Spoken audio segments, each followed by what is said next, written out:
Okay,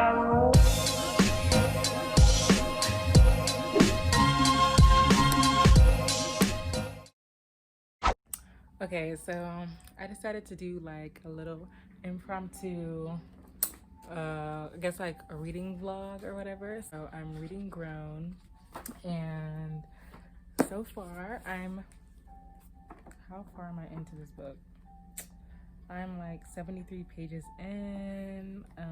The chapters are really, really quick, bro. I really like that. Like, I'm actually speeding through this book. I think I might be able to get like 50% in before I like have to stop reading and like go to sleep and prepare for work and stuff. But so far, oh my god, I never stop this music because it's even distracting me. But yeah, so far it's pretty good. So if you don't know what Grown is about, it's pretty much about this 17-year-old girl. Her name's Enchanted, and pretty much it's about her being like a singer or whatever. And it's kind of like a story that follows very similarly to like the R. Kelly situation or whatever. If you ever like followed that, it was like big, so I'm pretty sure you know what I'm talking about. But it's pretty much like the same type of thing. Like, she's a singer and she wants to get big in singing, so she goes to like the singing competition, and at the singing competition she ends up meeting this guy named Corey Fields, who was like the R. Kelly version in the story. And pretty much like he invites her to like one of his shows with her parents and stuff, and like when she goes to the show and stuff, he like gets her away from her parents, and like gets her number and stuff, and then they start texting. But okay, I'm really getting into the story, but pretty much from this little excerpt, yeah, she like how the book starts out, like she wakes up and pretty much Corey is dead, bro, and she doesn't know how she got there. She don't know who did it. She don't know if she did it. She don't know what's going on. So it's pretty crazy, and like, you know, you're pretty much following her and like the story and stuff. But yeah, back to what I was saying before. Yeah, so she's been texting him and stuff like that, and she's kind of, you know, entranced with him, and like she's like kind of stalking him on IG and stuff. And oh, there was this weird little thing in here that I actually tabbed. He was like texting her and asking her like what she was doing, and she was talking about like reading or whatever. And so she tells him that she was like reading Twilight and or whatever, and he was like, oh, like Bella and Edward. She was like, yeah, da da da. And he was like, oh, you should read 50 Shades. Oh, that's disgusting. He was like, yeah, you should read 50 Shades, like I think you'll like it. And she's like, isn't it like that book about sex and stuff? And he was like, yeah, it's more of like a, it's like, he said it's like Twilight but like a fanfic version of it. Oh, and he's 28, by the way. I don't think I said that. But like a fanfic version of like Twilight and stuff. And she's like, you know, okay, da da da da.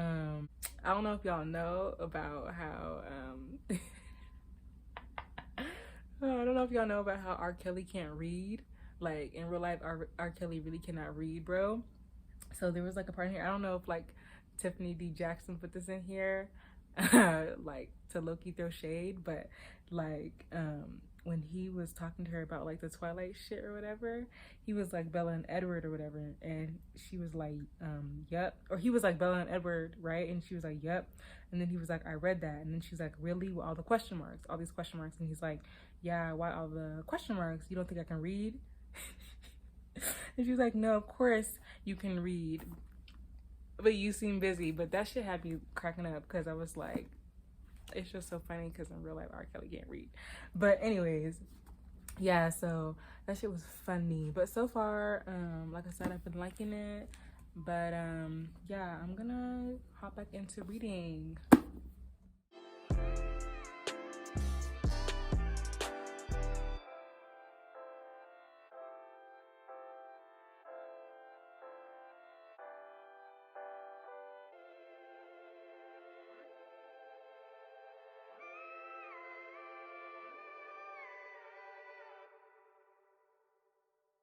This dude is so full of shit. Like, and he's first of all, one thing I want to say is that anytime they go to record or whatever, because he's allowed her to like have recording sessions and help her like learn how to be a better singer or whatever. And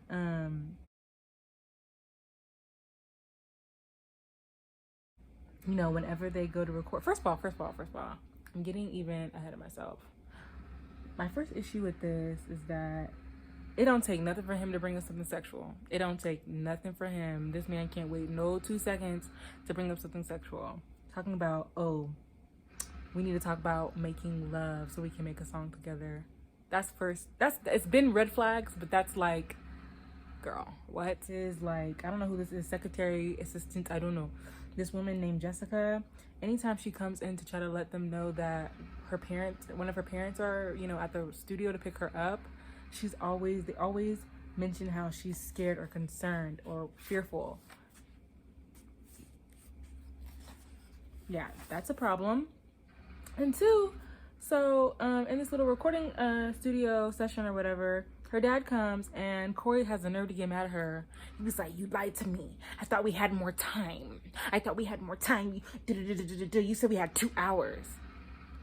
Nigga, what? Like, do you really think that she has control whether her dad comes on time or he comes when he said he was gonna come? Like, you know how parents are? Like, he's really pissed off, and you know, I already know what he's gonna do. He gonna stop talking to her.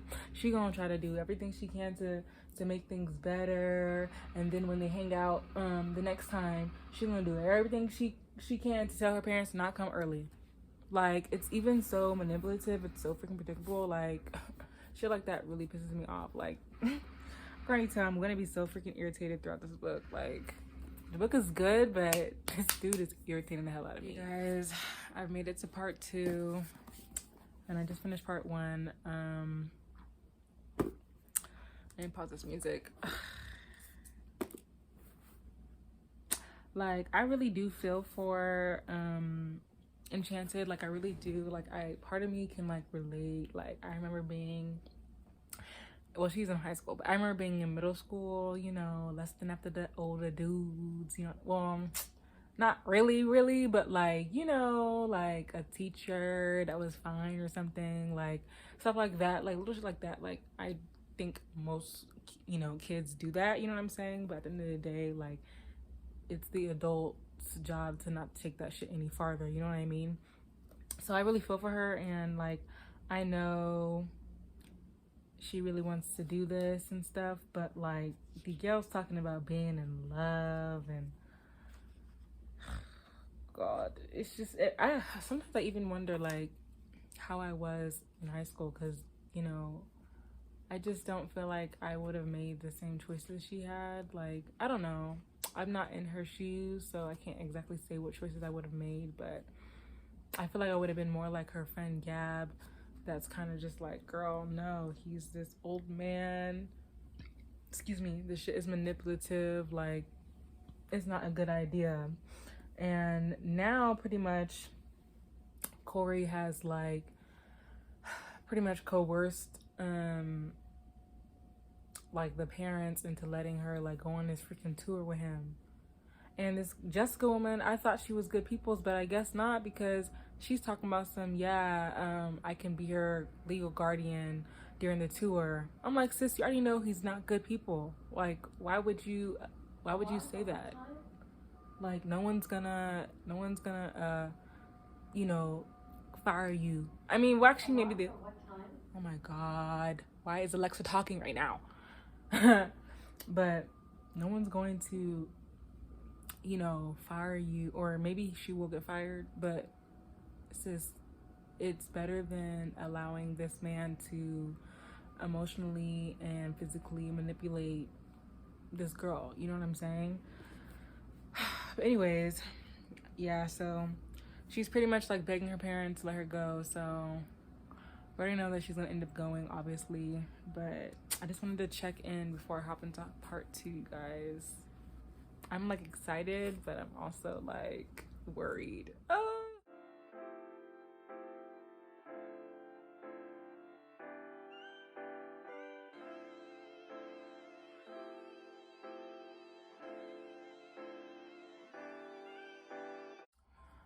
Okay, hey you guys, it's the next day. I had to take a break from that book yesterday because it was really, really, really, really like sitting with me. It wasn't sitting with me well. Like it was disturbing me. It was upsetting me, and I did not want to go to sleep and have to go to work with all those like angry feelings or whatever, you know. So I decided to just like stop reading and come back today. So today I started again, and I've officially made it to part 3. And I just want to talk about kind of how I'm feeling. Firstly, and it's gonna sound bad, but if they don't kill this man quickly, I don't know how much more I can do. If they do not kill this man quickly, I don't know how much more I can do. Like, part of me is really upset that it's a situation where he is dead and doesn't have to really face the repercussions properly. But another part of me is just like, fuck it, fuck the repercussions, fuck all that, just kill him because he's evil. He is so evil. It's literally like infuriating. Like, it's really, really, really hard to read. Like, anytime I read it, like, I just huff and puff and I roll my eyes and I do this and I do this, like, because it's just nonsense I'm reading. And all the stuff she does to, all the stuff Enchanted does to justify his actions,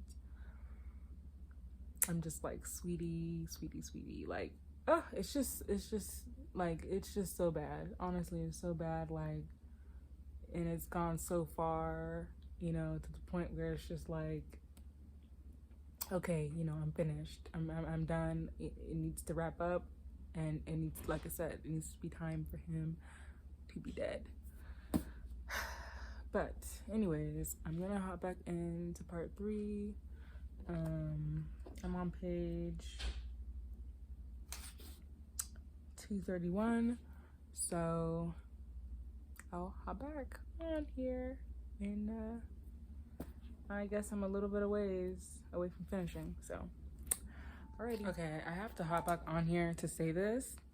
Okay, so like I said, I started part 3, and pretty much Enchanted made it back home. I'm not gonna say how, because I don't want to spoil anything, but she made it back home. And something that's really pissing me off is that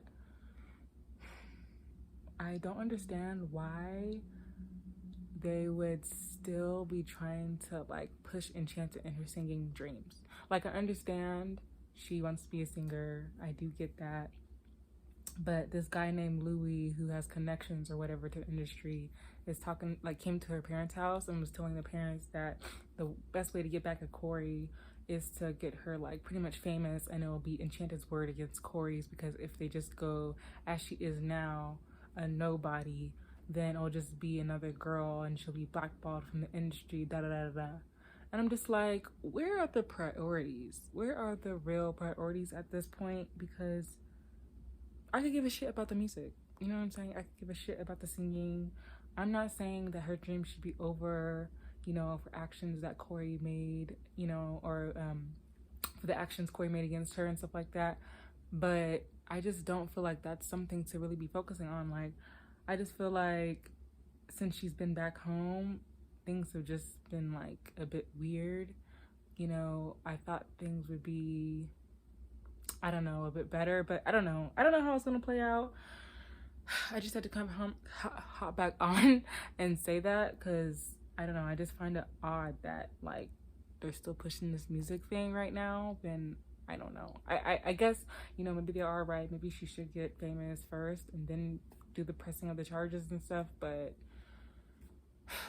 you know, I'm not even gonna get on anyone or any victim about how they choose to, you know, take someone down, but I don't know. Okay, so she's talking to these detectives because a sex tape came out and she doesn't recall it. So pretty much he raped her, and obviously a bunch of other stuff like kidnapping and assault and, you know, all those types of things. So she's finally gone to the police because he's like stalking her at this point. Corey's stalking her. And I just find it so funny that when they went to the police are doing what they always do. Especially when it's a black girl. They don't ever want to keep it to what it's supposed to be about. She came there to tell you guys that he's stalking her. Instead, you're asking her all about the sex tape and saying like, oh, well, if you did oral to him, that's still sex, and da-da-da-da-da-da, chastising her, and then trying to mask it by saying, oh, we have to get the full scope. And now they're blaming her. Oh my gosh. I should have read a little bit more, you guys, because guess what? Just like I would have thought. Now they're blaming her. Now they're calling her relationship with him a relationship. A whole relationship. A 28-year-old man with a 17-year-old girl. And we're calling it relationship. And they're talking about some, oh, well, I mean, for circumstance sake, we should just call it that. Then her dad's like, oh, he kidnapped my daughter. He's like, well, you willingly let her go. And then he was like, well, you guys were supposed to do welfare checks when we thought she was like not well, that she was kidnapped. He was like, well, why didn't she leave? I'm telling you, what is up with these police? I'm telling you, just a whole waste of space. These police officers are a whole waste of space. You're not doing anything. All they do is victim blame. Like, no wonder so many women don't want to come out and say what has happened to them. No wonder, because all they do is just victim blame. You're sitting here talking about someone's relationship. Oh, why didn't you leave? You don't think that maybe he would have threatened her? Like, it's just so freaking frustrating, you guys. Like, it's so frustrating because this stuff happens all the time, and it happens to so many women, even when, it's not someone that's famous. This is even a worse situation because the guy is famous, so people look up to her, look up to him and stuff like that. I remember, like, when they had done a welfare check at Corey's place to see if Enchanted was okay, there was a police officer. They're supposed to be there to see if she's good, right? Mind you, she lied and said that she was good because she was scared and stuff, of what he was going to do to her. And the police officer, one of them had a nerve to ask for autograph. Like, are you serious? Asking for autograph, selfie, picture, all this? Like, you're not supposed to be there to be working to see if she's good? Maybe to see if other women are good because there's other girls there. Y'all. I'm so fucking scared right now. I'm so fucking scared. Gabriella, her friend, was supposed to have a boyfriend named Jay. And oh my God, like, she tells the police, like, you can check with her because I told her to cover for me when she skipped school to meet Corey. And they're like, who? Like, her parents are like, who's that? Girl, what? Y'all don't know who that is? Then she finds Jay on like his college campus. She rides there to like see him, and she's like, where's Gabriella? And he's like, who? He's like, she's like, your girlfriend. He's like, I don't know who that is, girl. I never had no girlfriend. Oh my God, please don't tell me this is like Monday's Not Coming and the girl has no she's making shit up in her head. Like, I swear I'm not gonna be able to survive if that's what happens. Oh my God. If there's one thing my girl Tiffany D Jackson is gonna do, she's gonna make you think one thing and then it's another thing.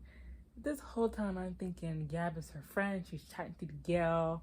I cannot, there's nothing else for me to believe other than like, that's literally her friend, right? Now they're talking about this girl might have been delusional and there might have never been a friend. Oh my gosh, this is the same thing. Well, not really the exact same thing, but kind of a similar thing that was happening in Monday's Not Coming. That's happening in Grown. But I'm really here for it because talking about like mental health and mental health issues, especially among the Black community, is so important. So I really like that she adds that into her books. And I'm very interested to see what is going on with this Gab situation, because Gab's definitely not a real person. I know that's probably a spoiler, but this whole thing has been spoiled. I've been spoiling shit, but nah, like that's crazy. Okay, you guys, I literally just finished Grown. This hoe was crazy. I low-key had to have my sister like help me understand the ending, and that might be sad.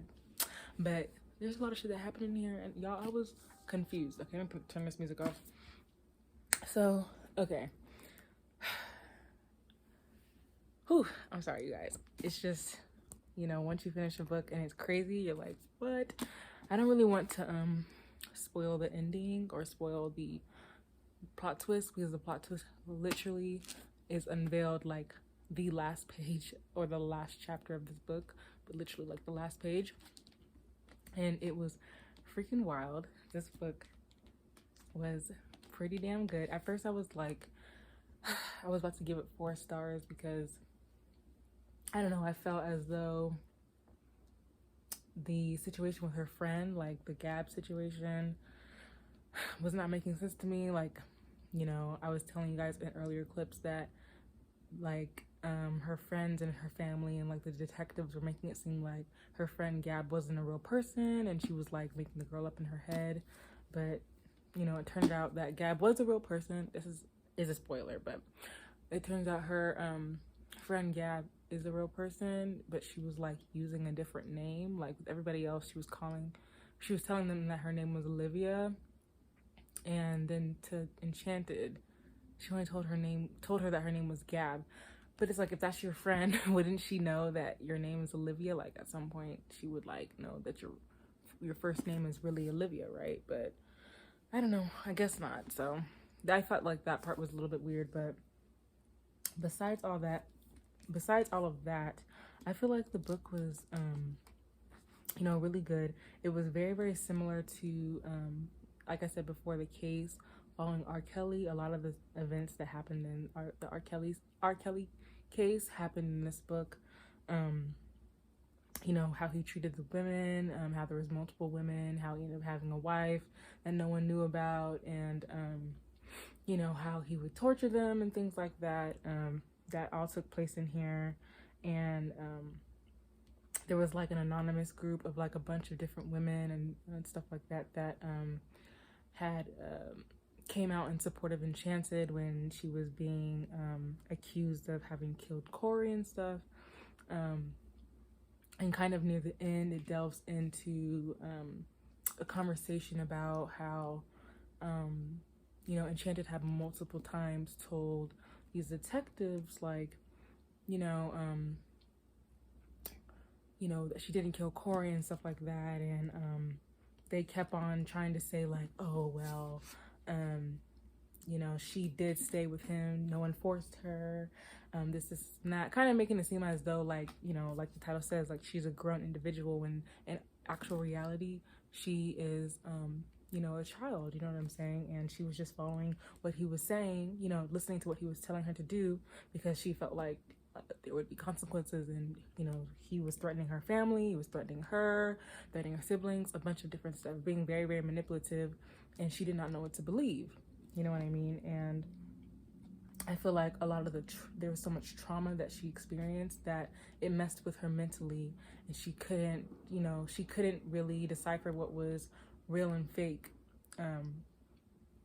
throughout the story.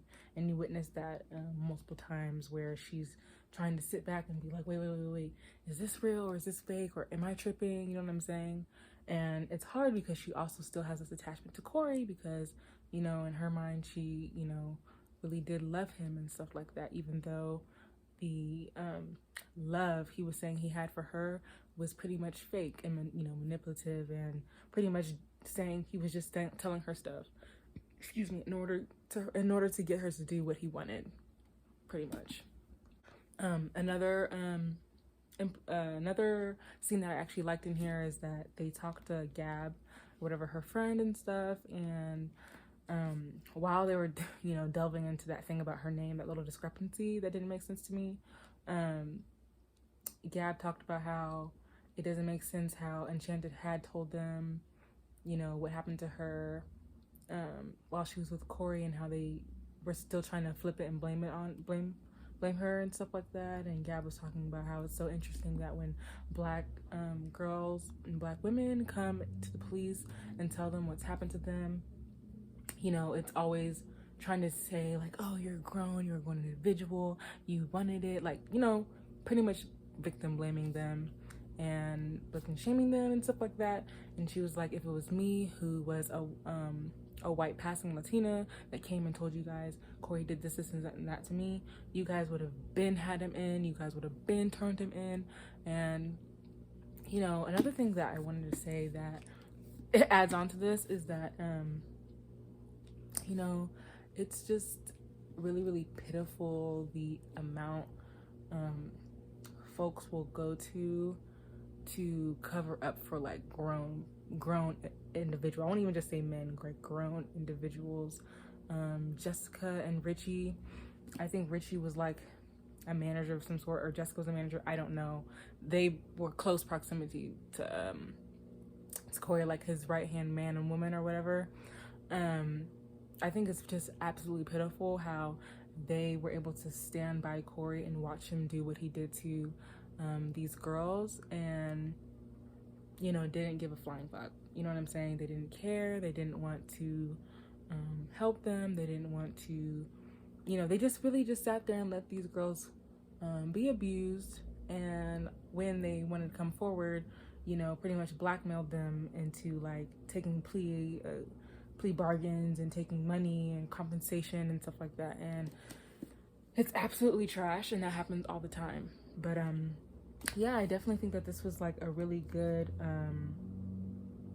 like, you know, contemporary fiction thriller read. I really, really liked it. I definitely think that everyone needs to pick this one up. And it's a fast page turner. It only took me a while to finish this book because I was trying to record this video, so this is like split up into like 3 days. But I definitely could have finished this book in one sitting because that's how good it is, and it just reads so well. It reads so fast, you know, and I really, really liked it. I know there were some spoilers in here. I am so sorry about that. I really did actually want to make the spoiler I actually wanted to make this spoiler free, but the book was too good. I had to see how it felt. Let's pick up Tiffany D. Jackson's Grown, and let me know down below what you think if you read this, if you haven't read it, if you're gonna pick it up. I would love to hear what you guys have to say. So that's it for this video, guys. Bye. What a wonderful